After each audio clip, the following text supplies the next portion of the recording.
In the heart of Lagos, one of West Africa's largest companies stood proud, Bright Tech Industries, a multi-billion naira empire renowned for its clean energy innovations and smart home devices. The building shimmered with tinted glass, polished floors, and a sea of uniformed employees. But behind its impressive facade was a secret known only to one man. Mr. David White, the true owner of Bright Tech, had a hidden plan. At just 33, he was one of Nigeria's youngest billionaires. Yet, no one knew what he looked like. He'd kept a low profile. No interviews, no social media, no public appearances. The reason? He was tired of being loved for his money. Every woman he met was drawn to the lifestyle, the status, the glamour, not to him. He'd been lied to, used, and left humiliated by women who chased his wealth, not his heart. So, he made a bold decision. "I'll disguise myself as a poor cleaner in my own company," he told his loyal assistant, Henry. "You'll be scrubbing toilets, boss." "Are you sure?" Henry asked, concerned. David smiled. "That's exactly what I need. If someone can love me at my lowest, she deserves me at my best." The next morning, the transformation began. David trimmed his hair, wore cheap oversized clothes, rubber slippers, and an old cap. He applied powder to darken his complexion slightly and altered his voice to sound rough and weathered. David White was gone. He was now John, the new cleaner at Bright Tech. At the staff gate, he walked with calm confidence. A security guard eyed him curiously. "Yes? What do you want?" "I'm the new cleaner," David replied in a deeper voice. The guard checked the ID, then gestured inside. "Report to the janitorial supervisor, first hallway to your left." Inside, the building buzzed with activity. Employees moved briskly, absorbed in their tasks. David passed through the corridors unnoticed. Some glanced at him briefly, then turned away. No one smiled. No one greeted him.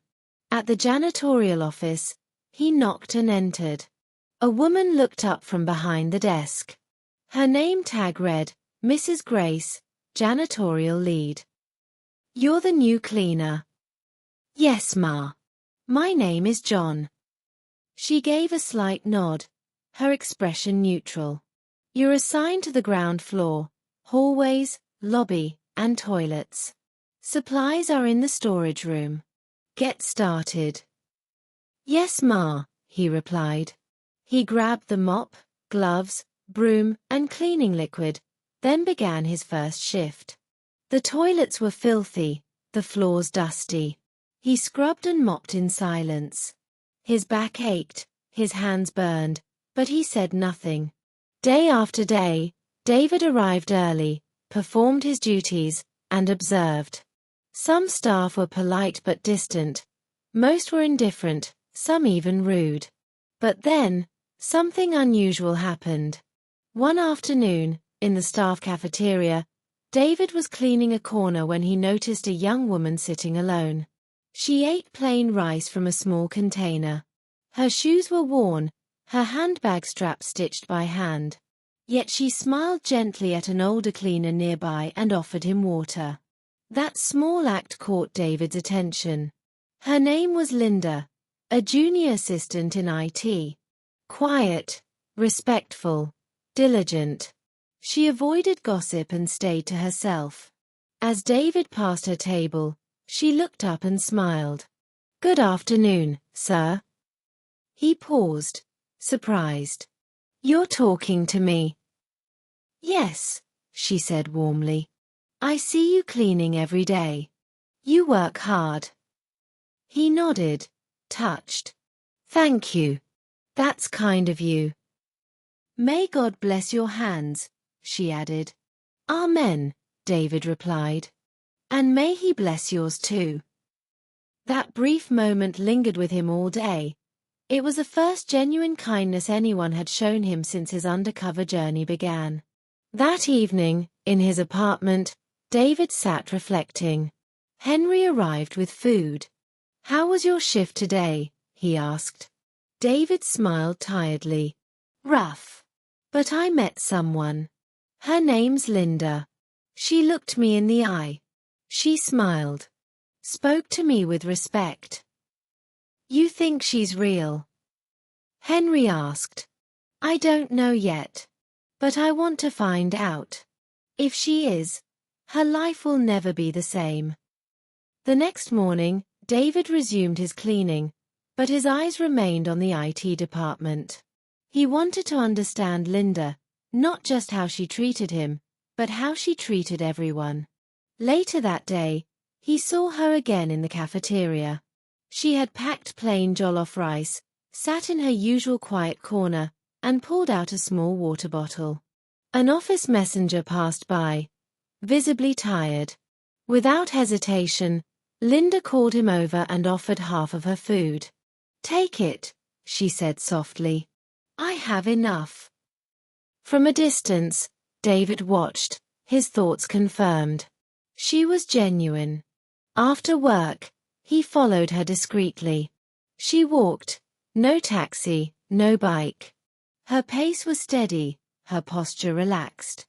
After 20 minutes, she reached a modest apartment block.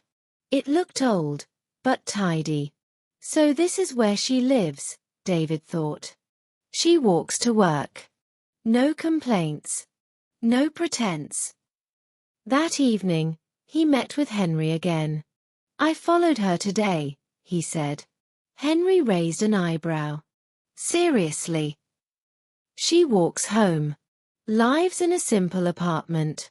Gave half her lunch to a tired staff member. She's different."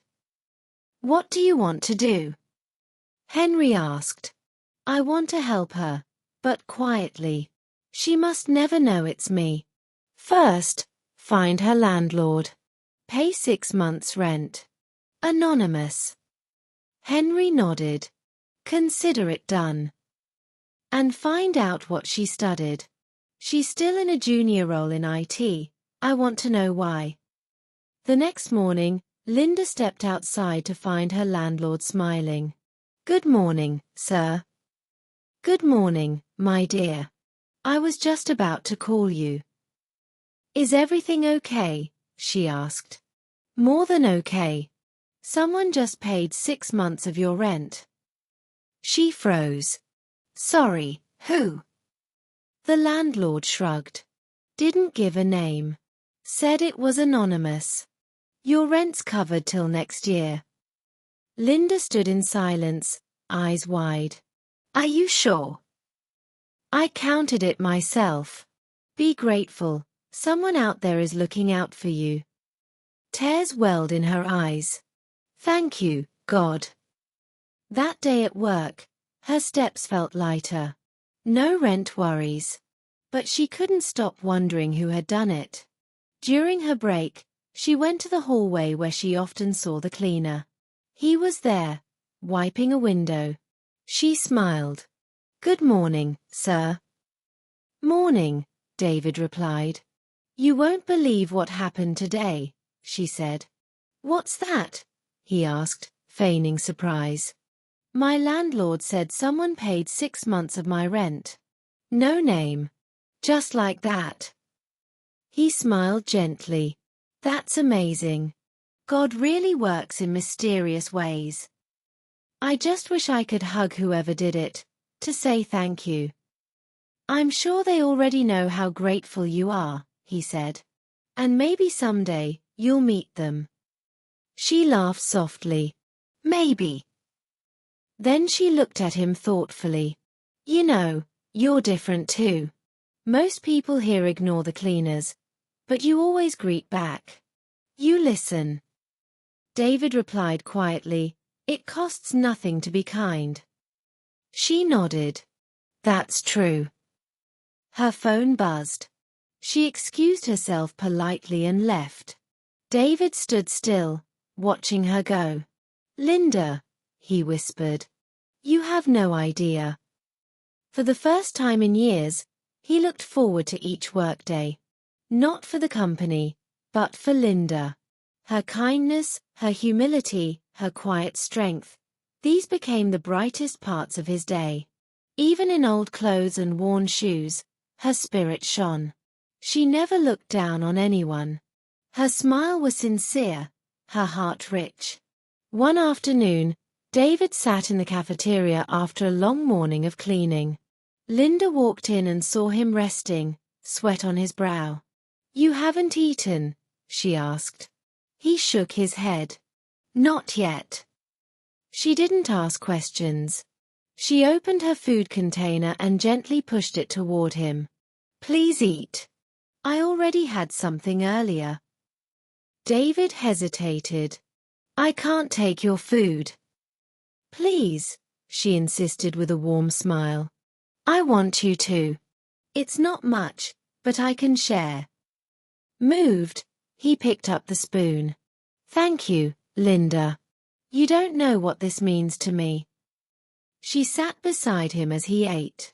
"I've seen how people treat you," she said softly. "They act like you don't exist. But I see you. You work harder than anyone." David paused. "You're the only one who sees me." She smiled gently. "I see more than people think." They sat quietly, sharing a moment of peace. But not everyone was like Linda. The company's general manager, Mr. Charles. Charles was a proud and boastful man. He wore sharp suits, carried expensive phones, and walked through the office like a king. Most of the staff feared him.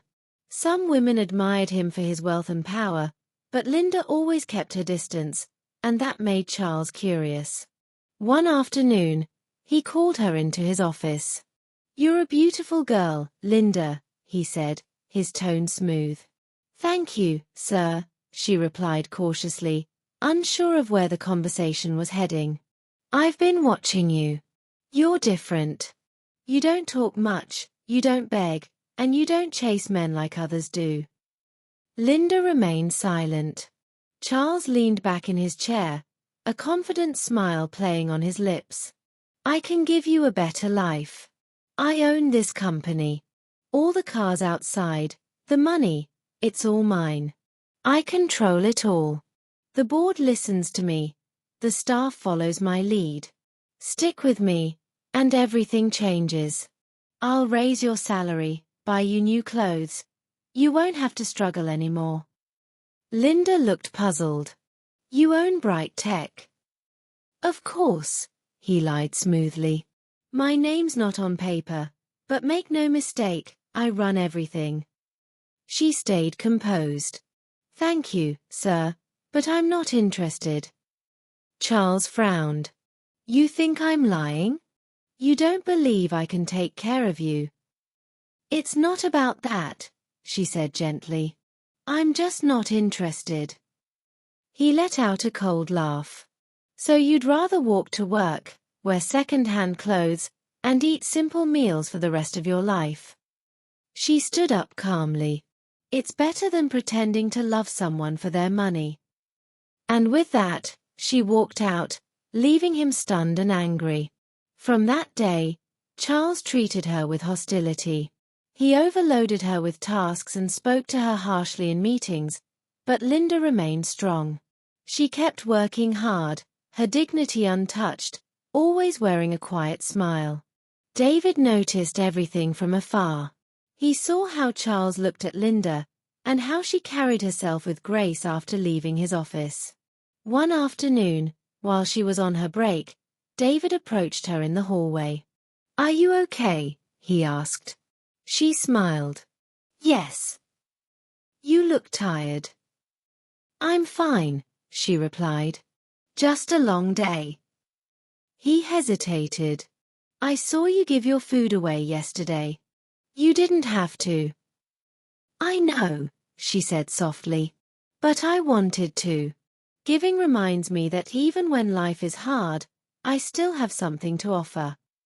He looked at her, admiration in his eyes. "You have more to offer than you know."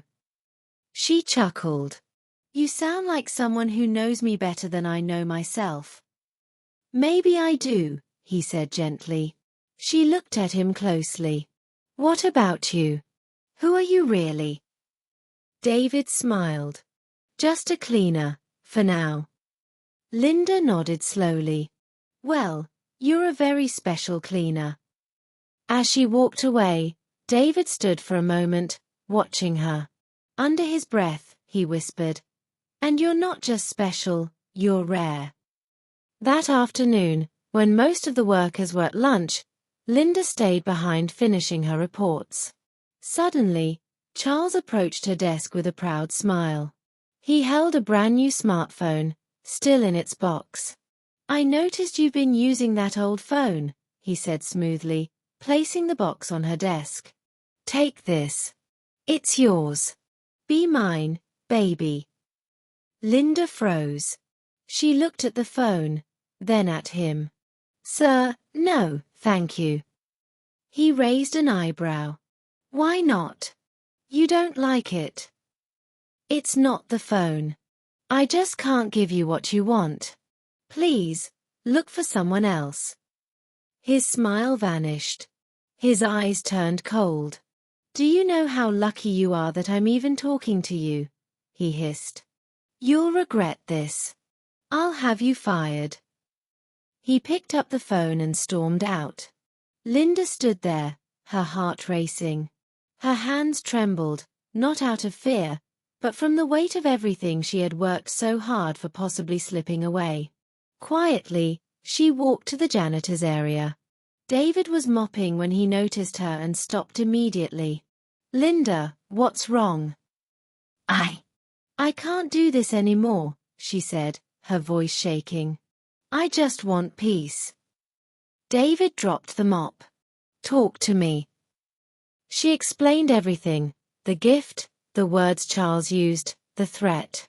David's expression hardened. "He did what?" She gently placed a hand on his arm. "Please don't confront him. I can't lose this job. He has power." David looked into her eyes. He crossed the line. "Let me speak to him." She shook her head. "He'll fire you." But David had already made up his mind. Without another word, he turned and walked straight to Charles's office. He knocked once and stepped in. Charles looked up, surprised. "You? What do you want?" David didn't flinch. "Stay away from Linda." Charles narrowed his eyes. "Excuse me." "I said stay away from her. Keep your hands and your lies away from her." Charles stood, clearly shocked. "Do you know who you're talking to?" "I do," David said calmly. "A coward who preys on good women and hides behind his position." Charles laughed bitterly. "You're just a cleaner in worn slippers. I'll have you out of here by morning. I'll call the owner myself." "You can try," David said coolly. "But you'll be the one who leaves.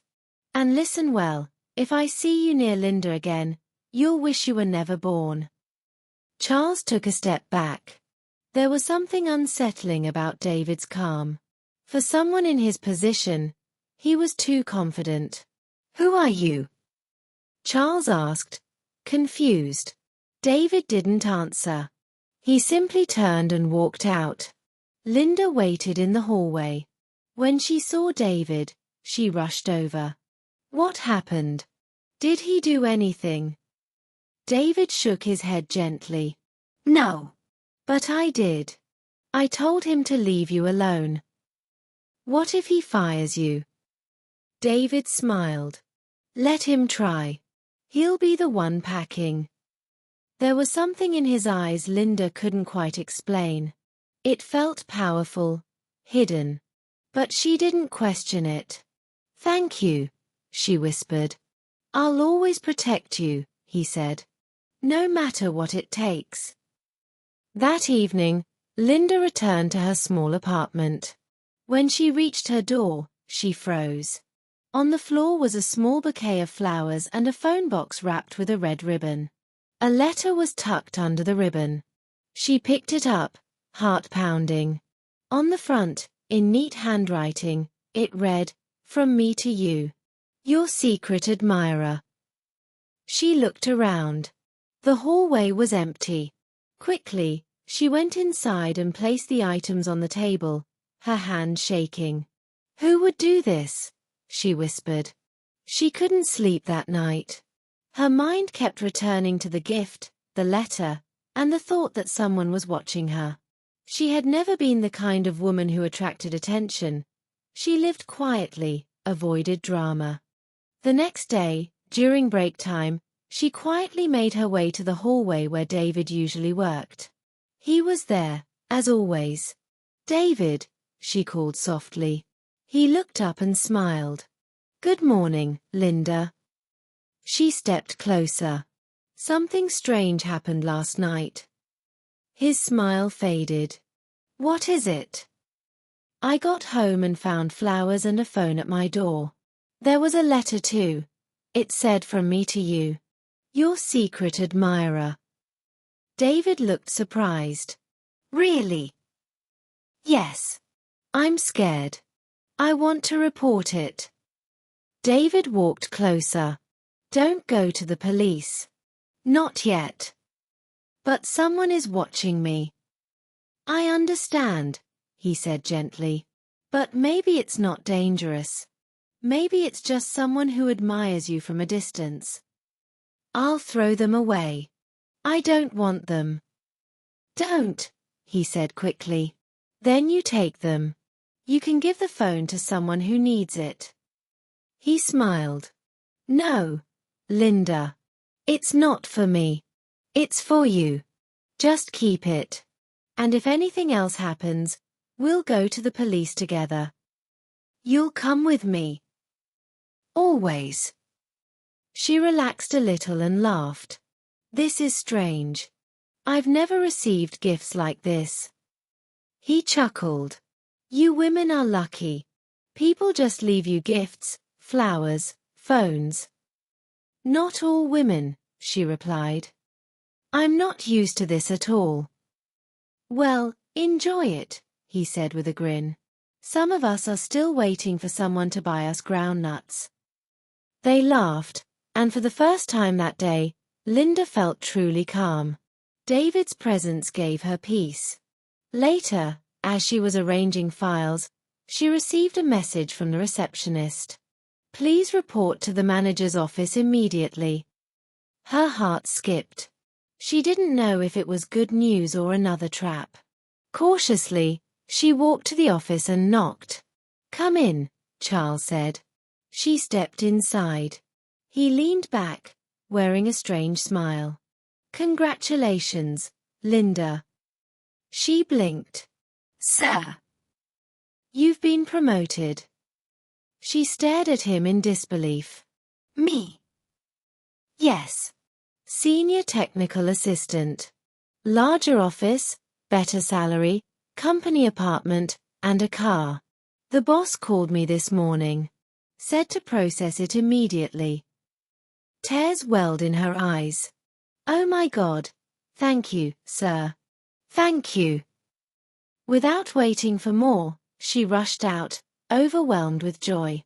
Charles's smile faded behind her as he slammed his fist on the table. "Who is this idiot boss?" he yelled. "How can he promote someone like that without consulting me first?" He stood up and began pacing angrily around his office. "Linda, there's something fishy going on. She must be sleeping with him. What she refused to give me, she must be giving him in secret. That's why he promoted her." His teeth clenched, his eyes burning with envy and rage. "I must have her. If she won't give it to me willingly, I'll take it by force. She thinks she's smart, but I'll show her I'm smarter." Meanwhile, Linda was happily running through the hallway, heading toward the back area where David would be cleaning. She found him wiping the glass doors. "David!" she called with excitement. He turned, surprised by the joy in her voice. "Linda, you look like someone who just won the lottery," he said with a smile. She laughed. "Guess what happened?" "What?" I just got promoted. David's eyes lit up. You what? Yes, I've been moved to senior assistant. I'm getting an apartment and even an official car. Can you believe it? David grinned widely. That's amazing, Linda. I'm so happy for you.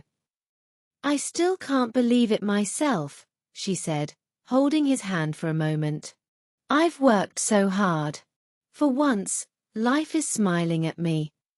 David looked at her warmly. You deserve every bit of it, and more. She smiled back. Now that I've been promoted, get ready. I'm going to spoil you, my friend. He burst into laughter. Thank you, my best friend. I can't wait to eat your money. They both laughed, the sound echoing through the quiet hallway. It was a quiet Saturday afternoon when Linda invited David to her new apartment. The place was fresh, peaceful, and well furnished, everything arranged beautifully. When David stepped inside, he paused at the doorway, taking it all in. Wow, he said, this place is beautiful. Linda smiled. Thank you. I'm still settling in, but I'm grateful. David nodded, sitting down. He looked calm, but inside he was nervous. He had been holding something in his heart for days, and now he knew the moment had come. They talked about work, laughed about random things, and shared childhood stories. After a while, David straightened up, his heart racing. Linda, he said softly, please don't be upset, but I need to tell you something. She looked at him curiously. Okay, what is it? He gazed into her eyes. I like you. No, I love you. Linda blinked, surprised. Her expression slowly shifted. You love me. David nodded. Yes, I felt this way for a while now, but I didn't want to rush or make things awkward. I've watched how kind you are, how you treat people, how strong you are. It's not about your new position or the house or the car, it's about your heart. Linda looked down at her hands, quiet for a moment, then said, David, I wasn't expecting that. He spoke softly. I know, but I wanted you to know the truth. You're my friend, and I care about you. She responded honestly, I care about you too, but I'm not sure it's love yet. I need time to think. David nodded. I understand. Take all the time you need. I'm not going anywhere. She smiled weakly. Thank you for being honest. They spent the rest of the evening talking like old friends, but something had shifted. Linda felt the weight of his words, her heart now full of questions and thoughts she hadn't prepared for. By Monday morning, Linda returned to work, still thinking about what David had said. She had barely slept all weekend, her mind replaying his voice, his expression, and the feeling in her chest when he said, I love you. She liked David. He was different from anyone she had known, but love? She wasn't sure. Later that afternoon, during lunch, Linda sat in the staff lounge with Sheila, an HR colleague. Though they weren't close friends, they spoke from time to time. You've been quiet all morning, Sheila said. What's going on? Linda hesitated, feeling the need to talk to someone. She whispered, a friend of mine told me he loves me. Sheila's eyes lit up. Who? David, Linda replied. Sheila blinked. David. As in the cleaner David. Linda nodded slowly. Sheila dropped her spoon. Are you serious? Yes, Linda replied, already sensing the tone in Sheila's voice. That's unexpected, Sheila said. She leaned in, lowering her voice. Let me tell you something. You need to be careful. Why? Linda asked, confused. Look at it clearly, Sheila said. You were promoted, moved into a nice apartment, got a car, and now suddenly, he finds the courage to tell you he loves you. Linda frowned slightly as Sheila continued. Why didn't he say something before? All those months you were struggling, eating plain rice and walking to work.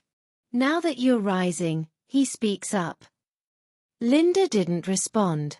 Sweetheart, use your head, Sheila continued. He's a gold digger. Don't let his quiet demeanor fool you. He sees your new life and wants to enjoy it. This is how they move. Linda stared at her food, her chest tight. Sheila leaned back. Don't fall for it. I've seen women like you lose everything to men who pretend to care. After lunch, Linda returned to her desk, but she couldn't focus. Sheila's words kept echoing in her mind. Why now? Why didn't David say it before? Could he be a gold digger? She began to question everything. Was David sincere? Did he really love her? Or was he just waiting for the right time to benefit from her success? The doubt hurt more than she expected. The days that followed weren't easy for Linda. Her mind was filled with noise, David's soft voice saying, I love you, the peaceful feeling of their friendship, and Sheila's sharp warning echoing in her ears, he's a gold digger. She tried to brush it off, but the doubt wouldn't leave her heart. At work, David noticed something had changed. Linda no longer came to the back hallway to chat. She would smile as she walked past, but it wasn't the same smile anymore. It was forced, distant. David could feel the shift. One afternoon, while mopping the stairs, he saw her coming down. He straightened up and greeted her. Linda. She smiled faintly. Hello. He waited, hoping she would stop and talk, but she didn't. She kept walking. David stood there, staring at the space she left behind. Something was wrong. He could feel it in the silence. That evening, he sat alone in his small apartment, deep in thought. Did I rush it? He wondered. Did I ruin our friendship, or did someone say something to her? Meanwhile, Linda sat on her bed, staring at the ceiling. Her house was quiet, her new life still fresh, but inside, a storm was growing. She missed David, his warmth, his calmness, his words. She wanted to believe him, but Sheila's warning had planted fear in her heart. What if David had only waited for her success to speak up? What if everything he said was part of a plan? She shook her head. But then, he had never asked for anything. He never even took the phone or flowers she offered him. He still worked just as hard as before. But the doubt remained. A few days later, during lunch, Linda found herself sitting alone in the cafeteria. Her eyes wandered to the far end, where David was cleaning. He looked tired but focused, just like always. She wanted to talk to him, to ask him questions, to clear her heart, but just as she stood to walk toward him, Mr. Charles entered. He walked past David without a glance, then stopped by Linda's table. Good afternoon, Madam Promotion, he said with a smirk. Good afternoon, sir, she replied flatly. He pulled out a chair and sat down uninvited. I hope you're enjoying your new apartment. I am, thank you, she replied. And the car? Yes, sir. Charles leaned closer. You know, Linda, I've been thinking. She stayed silent, her curiosity piqued. I think I judged you too quickly. I see now that you're special. I don't know what happened between you and the boss, but clearly, he likes you. That means you're smart. Linda raised her head slowly. Excuse me. Some girls know how to rise quickly by choosing the right men, Charles continued. I respect that. And if things didn't work out with him, I'm still here. Linda stood up instantly. I'm not interested, sir. Please respect yourself. Charles stood too. So you prefer the cleaner, huh? Fine. But don't forget where you are. This company has rules. Watch your step, Linda. Without another word, she left, her heart pounding. She thought to herself, he still talks like he owns everything. She walked straight to the hallway, where she found David placing the mop back into the cart. "David," she said gently. He turned quickly, surprised. "Linda, I'm sorry I've been distant." He smiled sadly. "I noticed." She paused, then added, "Can we talk after work? I want to clear my heart." David nodded. "Yes, anytime." That evening, Linda sat across from David at a quiet cafe, not far from the office. The air between them was calm, but heavy with unspoken words. "I've been thinking a lot," she said slowly.